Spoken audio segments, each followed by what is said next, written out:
Isang Honda Motorcycle Philippines sa mga pinagkakatiwalaang brand pagdating sa pagiging matibay, malakas, matipid, praktikal na klase na tiyak na makakasiguro ka sa brand na ito. Ang mga affordable scooter ng Honda na mabibili mo ngayong 2025 na ating tatalakayin ngayon. Pero bago yun, syempre, kung bago ka pa lamang po dito sa akin channel, baka na mag-ibigay po naman sa subscribe button pati ng notification bell para naman ma-update lagi sa mga video na gagawin ko pa. Alright, simulan na natin to!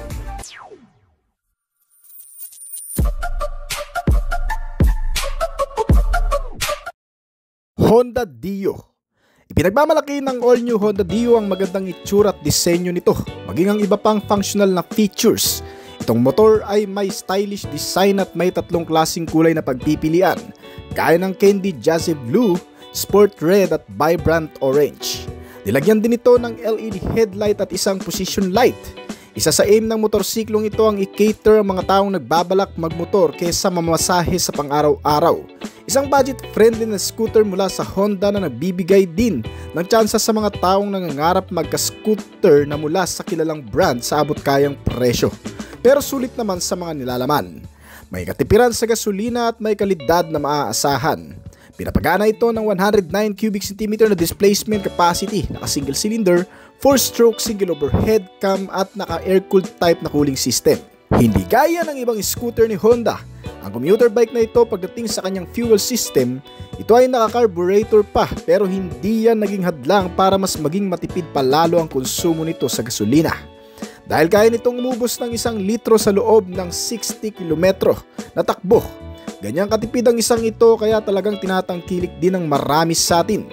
May 5.3 liter na fuel tank capacity at naka-CVT type na transmission with variable gearbox na kaya mag-produce na maximum output na 7.89 horsepower at 8.91 Nm ng torque. May estimated na bilis ang motor na nagagawa na umaabot ng 78 to 80 km per hour. Kung di ka naman maselan at naghanap ka lang ng isang service na magagamit sa araw-araw, isa na rin sa may i-offer sa iyo ng Honda itong Dio 110. Nagbibigay din ng komportableng pagsakay dahil sa makapal na foam ng seats at mga reliable suspensions na ginamit dito, gaya ng front telescopic fork at swing arm single-sided shock absorber sa rear suspension. Kasama na rin itong other seat compartment storage na pwedeng paglagyan ng ibang mga gamit.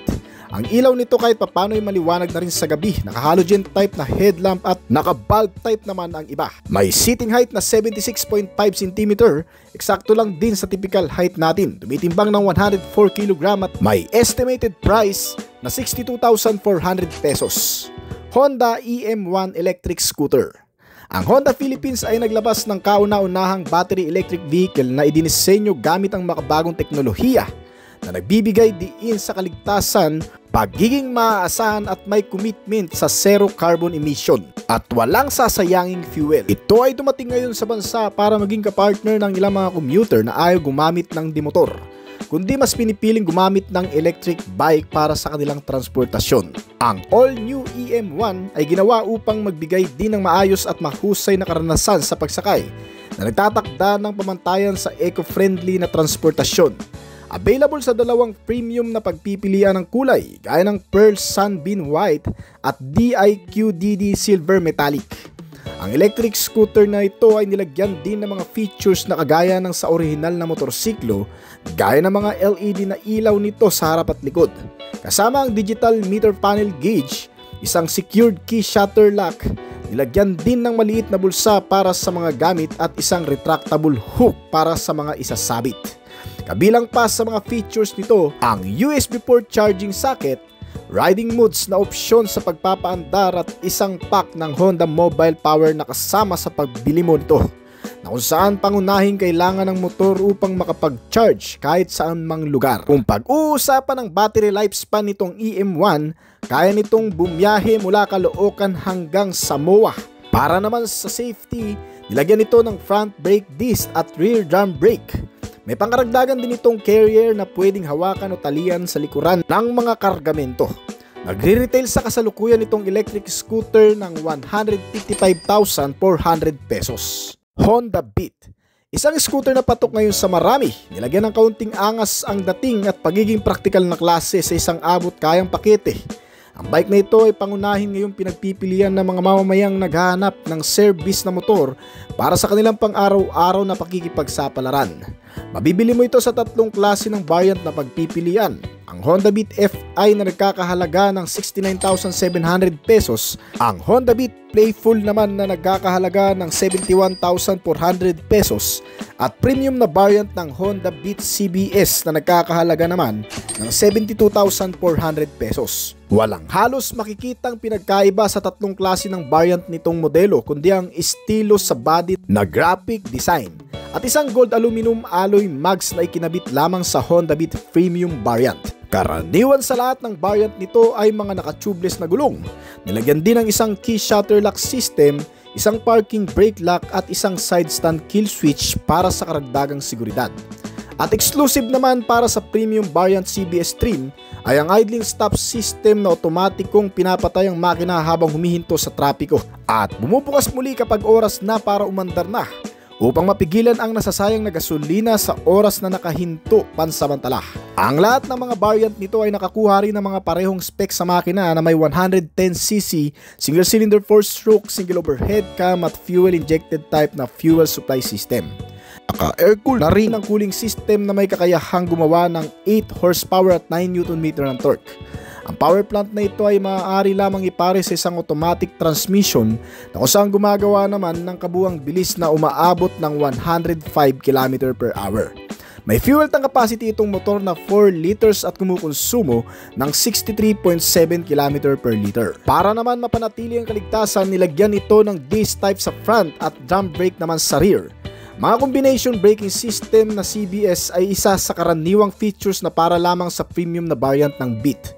Ang ginagawa ng CBS ay balansin ang lakas ng pagpipreno sa pagitan ng harap at likurang mga gulong nito para sa pinakamabuting lakas ng paghinto at upang maalalayan ang anumang mga emergency na pagpipreno.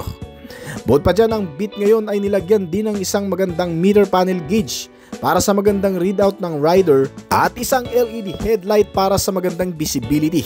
Mabibili mo ito sa estimated price na 69,700 pesos hanggang sa 72,400 pesos dito sa bansa. Honda Click 125. Kilala bilang isang maaasahang commuter bike scooter ang Honda Click. Ang pangunahing pinagpipilian ng marami lalo na ng mga beginner o yung mga nag-aaral pa lamang mag-drive ng scooter.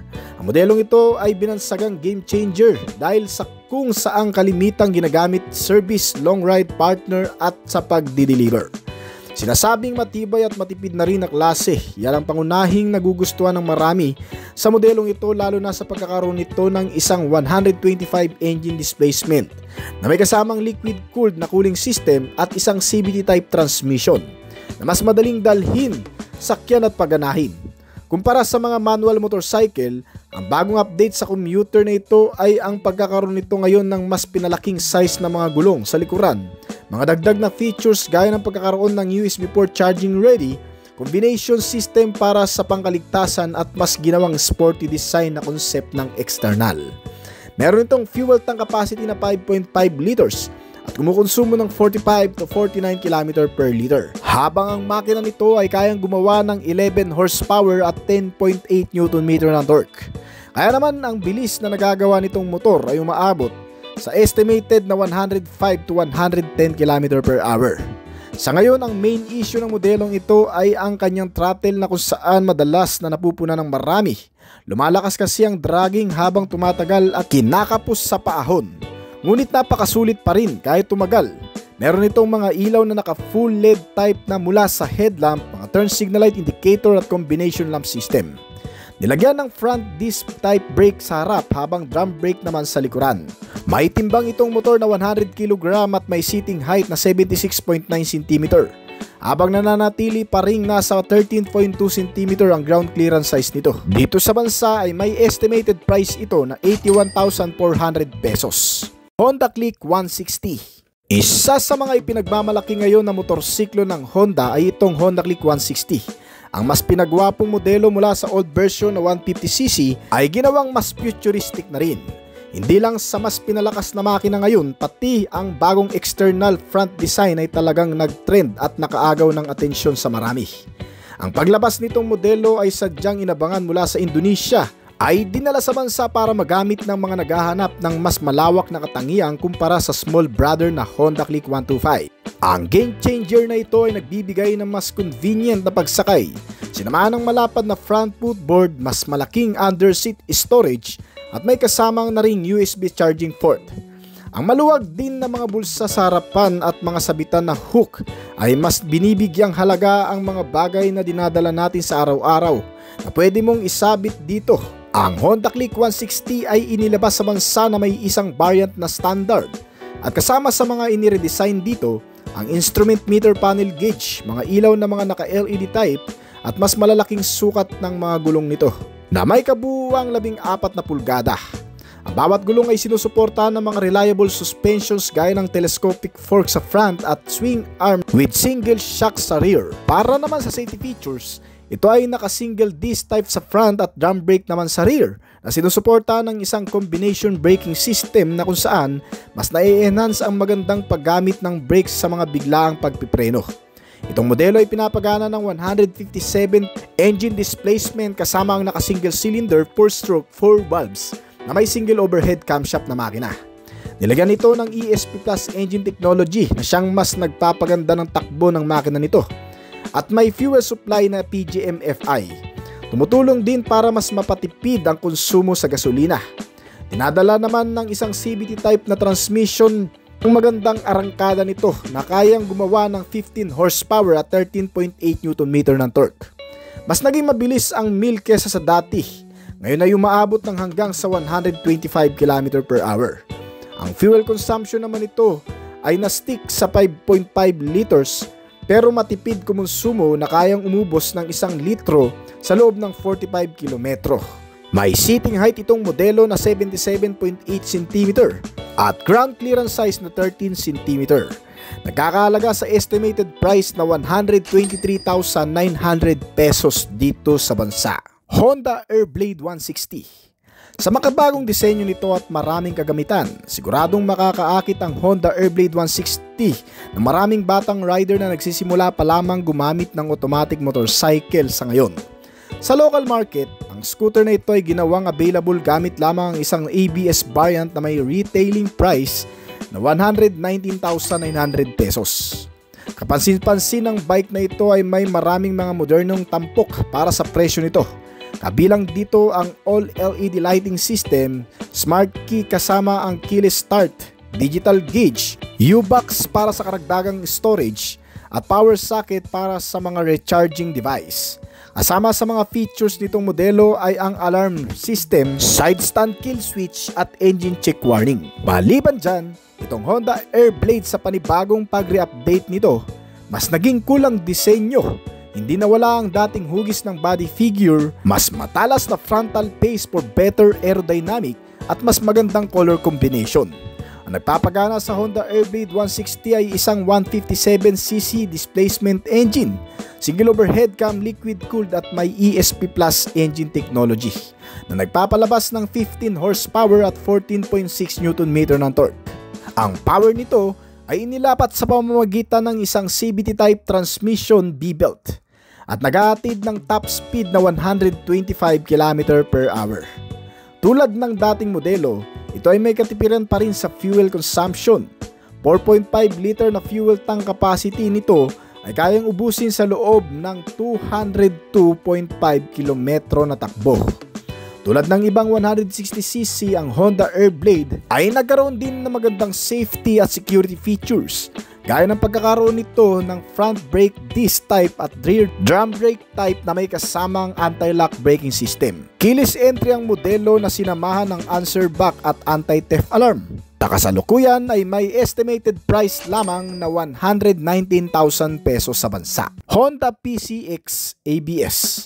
Sa mundo ng motorsiklo, ang mga scooter ay ikinategorya bilang pangunahing transportasyon sa bansa. Ngunit sa kaso ng PCX ng Honda, nakakapanginayang gamitin sa pangbara-bara. Gayunpaman, alinsunod sa mga kapareha nito, itong motor ay maaari pa rin namang gamitin sa kahit saang lakad man, pang service, pamamasyal at sa long ride. Ang pagkakaiba nga lang nito ay ginawa ang motor bilang isang touring maxi scooter na para sa syudad. Inilabas ito sa bansa noong 2018 sa iisang variant ng ABS at may makina na 150cc. At ngayon 2024 ay dumating ang pinakabago sa hanay ng pagpipili ang kulay nito na PCX Matte Red at Matte Black. At ngayon ay pinapagana na ng 160cc. Ay unang kukuha ng iyong pansin sa pamamagitan ng malaki at sharply styled na LED headlight at taillight nito. Pagkatapos ay ang sapat na padded na upuan nito ay dinisenyo para sa parehong ginhawa at kontrol ng rider. Mayroong smart key system, LCD digital instrument panel, storage back console na may outlet kung saan maaari kang mag-charge ng gadget. At sa ilalim ng upuan ay may 28 liters na compartment base na para sa anumang sukat ng helmet. Ang wheel nito ay pinapagana ng 157cc na displacement with single cylinder 4-stroke 4 valves at single overhead camshaft engine na kayang gumawa ng 15.8 horsepower at 14 Nm ng torque. Ang power output ay nilalapat sa pamamagitan ng continuously variable transmission nito at ang kabuuang bilis na nagagawa nito ay umaabot naman ng 125 km/h at kumukonsumo ng 45 km/L. Bukod sa mga nabanggit na LED lights at malaking capacity ng makina, pinapanatili ring ligtas ng PCX 160 ang rider nito gamit ang anti-lock braking system ABS na konektado sa front wheel disc brake at nakabalot sa kabuuang sukat ng gulong na 130/70R13. Ang rear brake ay parehong naka-disc brake na nakabalot naman sa kabuuang sukat na 110/70R14. Ito ay parehong sinusuportahan ng magagandang klase ng suspension sa front na naka-telescopic fork habang dual shock absorber naman sa rear suspensions. May estimated price ito sa bansa na 131,900 pesos hanggang sa 149,900 pesos lamang. Alright. Honda ADV 160. Pinakilala ng Honda Philippines ang ADV 160 sa lokal na merkado noong Oktubre 2022. Sa layunin nitong palakasin ang presensya nito sa segment ng scooters sa bansa. Nilagyan ng Japanese brand ang bike na ito ng mga advanced na features na nakasuot ng estilong adventure ready. Ngunit sa huli ay nakatuon para sa kahit saang urban jungle. Ang Honda ADV 160 ay may mga cool na feature tulad ng LED headlight na may kasamang position lighting, LED taillight at hazard lamp, pati na rin ang Honda Smart Key System at keyless entry para sa kaginhawaan. Ang scooter na ito ay may 28-liter na luggage box compartment, may seat stopper, adjustable windscreen protector, front console box na may power outlet for charging system, at full digitalized meter panel gauge para sa impormasyon o mga detalyeng makatutulong sa oras na ikaw ay nakasakay dito. Ang nagpapagana sa Honda ADV Mill ay ang isang 159 cubic centimeter displacement nito na may 4-stroke single cylinder 4 valves at single overhead camshaft na makina, at isang liquid-cooled na cooling system para sa kahit malalayong biyahe ay tatagal. Nilagyan din ng ESP Plus engine technology para sa tahimik na pagpapaandar at matipid na konsumo nito, na ipinares naman sa fuel supply system na PGMFI o Program Fuel Injected. Ang kabuuang mill ay pinapadala sa pamamagitan ng CVT type na transmission at nakakapaglabas ng 15.6 na horsepower at 14 Nm ng torque. Kaya ang kabuuang top speed nito ay umaabot ng 128 km/h at may fuel consumption naman na 40 km/L.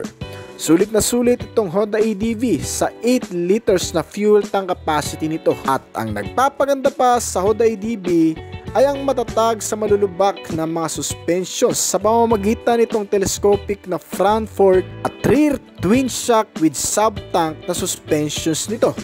Ang kaligtasan ng rider nito ay binibigyan ng front at rear disc brake na nilagyan ng opsyon ng alinman sa anti-lock braking system ABS o isang combination braking system ng Honda. Sama rin dito ang idling stop system na ginagawang mas matipid sa gasolina ng scooter na ito. Ang kabuuang ground clearance nito ay nasa 165mm at may seating height ito na 780mm. Kung naghahanap ka ng isang powerful motorcycle scooter, isa sa magugustuhan mo itong Honda ADV 160 sa kabuang presyo nito na umabot ng 166,900 pesos dito